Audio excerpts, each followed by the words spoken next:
അഴിമതിക്കെതിരെ ശക്തമായ നടപടിയെടുക്കുവാൻ താൽപര്യപ്പെടുന്ന ആളാണ് താനെന്ന് മലപ്പുറം SP സ്ഥാനം ഒഴിഞ്ഞ S ശശിധരൻ IPS പറഞ്ഞു. പോലീസിനെതിരെ ആരോപണങ്ങൾ വരാം, നമ്മൾ അതിൽ ഭാഗവക്കായില്ലെങ്കിൽ കൈകൾ ശുദ്ധമാണെങ്കിൽ യാതൊന്നും ഭയപ്പെടേണ്ട കാര്യമില്ല. ശരിയുടെ പാതയിലാണെങ്കിൽ എന്തിന് ഭയപ്പെടണം? മലപ്പുറത്തുകാർ വളരെ നല്ല മനുഷ്യർ, സമാധാനപ്രിയർ.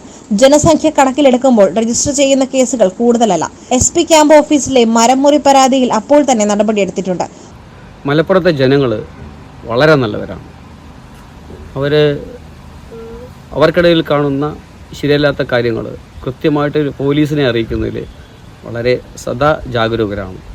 അവരെനിക്ക് തന്ന ഇൻഫർമേഷൻ്റെ അടിസ്ഥാനത്തിലാണ് ഞാൻ പല കാര്യങ്ങളും നടപടി ഉണ്ടായിരുന്നത്, എൻ്റെ പോലീസ് ഉദ്യോഗസ്ഥരെ കൊണ്ട് നടപടിയെടുപ്പിച്ചിരുന്നത്. അപ്പോൾ മലപ്പുറത്തെ ജനങ്ങൾ സമാധാനപ്രിയരുമാണ്. ഇവിടെ 48 ലക്ഷത്തോളം ജനങ്ങളുണ്ട്.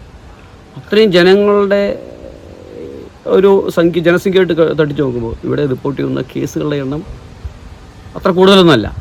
അപ്പോൾ അവർ വളരെ സമാധാനപ്രിയരാണ്, നല്ല മനുഷ്യരാണെന്നാണ് എൻ്റെ അഭിപ്രായം. ഒരിക്കലുമില്ല. ഞാൻ ശരിയുടെ പാതയിലാണെങ്കിൽ ഞാൻ എന്തിനു ഭയപ്പെടണം? അഴിമതിക്കെതിരെ ശക്തിയുക്തം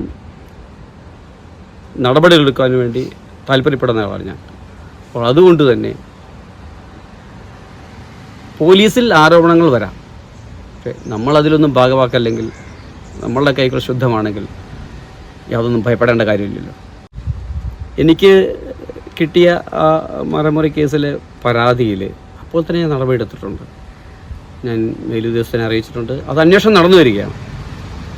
മറ്റേ മോഷണ കേസ് അത് പോലീസ് അന്വേഷിച്ച് വരികയാണ്. പെട്ടെന്ന് ഒരു കേസ് പിടിച്ചോളണമെന്നല്ലോ. അപ്പോൾ ഇവിടെ അന്വേഷിച്ച് വരുന്നുണ്ട്. തീർച്ചയായിട്ടും അതിലും ഒരു ബ്രേക്കൗട്ട് ഉണ്ടാവുന്നതാണ് എൻ്റെ പ്രതീക്ഷ. ശക്തമായി തുടരും. അഴിമതിക്കെതിരെയും അതുപോലെ തന്നെ മാഫിയ പ്രവർത്തനങ്ങൾക്കെതിരെയും എൻ്റെ പോരാട്ടം ഞാൻ ശക്തമായി തന്നെ തുടരും. അന്വേഷണം നടന്നു വരികയാണ്. PV അൻവർ MLAയുടെ മോഷണ പരാതിയിലും അന്വേഷണം നടക്കുന്നു. വൈകാതെ തെളിയിക്കാനാകും. മാഫിയ പ്രവർത്തനങ്ങൾക്കെതിരെ പോരാട്ടം ശക്തമായി തുടരുമെന്നും S ശശിധരൻ പറഞ്ഞു. SS Gold, Pure Gold. SS Group, Nilambur.